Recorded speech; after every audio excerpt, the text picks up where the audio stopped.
Salut à tous et à toutes et bienvenue pour une nouvelle vidéo tutoriel. Aujourd'hui je vais vous expliquer comment optimiser le processeur de votre ordinateur. Tout simplement parce que en jeu vous verrez que le processeur a une part très importante. Tout simplement il fait les calculs en jeu, donc les calculs de terrain, ça joue pour le clipping, pour la vitesse, et puis vous pouvez gagner de nombreux FPS, donc des frames per second, donc tout simplement des images par seconde, en ayant un meilleur processeur ou en optimisant l'autre. En fait, ça marche d'une façon qu'il y a deux caches dans le processeur. Le premier qui est pas très grand, et le deuxième qui peut être beaucoup plus grand, enfin qui est de base grand, qui a plusieurs MO, mais qui est très peu utilisé par Windows. Je vous expliquerai à la suite.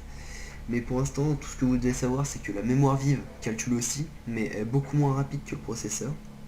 Donc il faut privilégier le processeur pour les calculs, et pour ça, on va agrandir son cache, car la mémoire vive, elle est secondaire, et une fois que le cache est plein, ça tombe sur la mémoire vive. Donc pour ça, il vous faut Everest Ultimate Edition. Personnellement, je l'ai payé. Après, il y a une version d'évaluation de 15 jours, je crois. Il vous suffit d'aller voir dans carte mère, processeur. Et une fois que vous avez fait ça, vous regardez la taille de votre cache de niveau 2. Le cache de niveau 2 fait 2 MO, personnellement pour moi. Ça varie en fonction des processeurs et de leur puissance. Moi, j'ai pas une pète de course.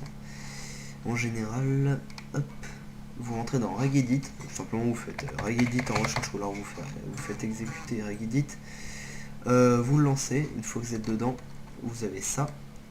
Une fois que vous êtes là dans l'ouverture fenêtre principale, vous allez dans HK Local Machine, puis Système, puis Current Control Z, puis Control, puis Session Manager et pour terminer Memory Management.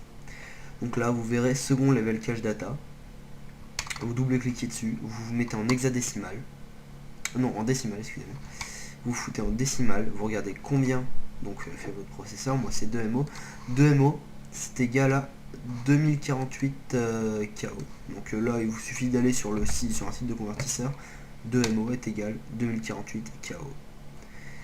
Donc voilà, vous faites la conversion, je vous mettrai l'adresse du site dans la description, vous mettez 2048 KO, parce que de base vous devez avoir quelque chose comme 3-4 KO, donc là vous gagnez énormément de place.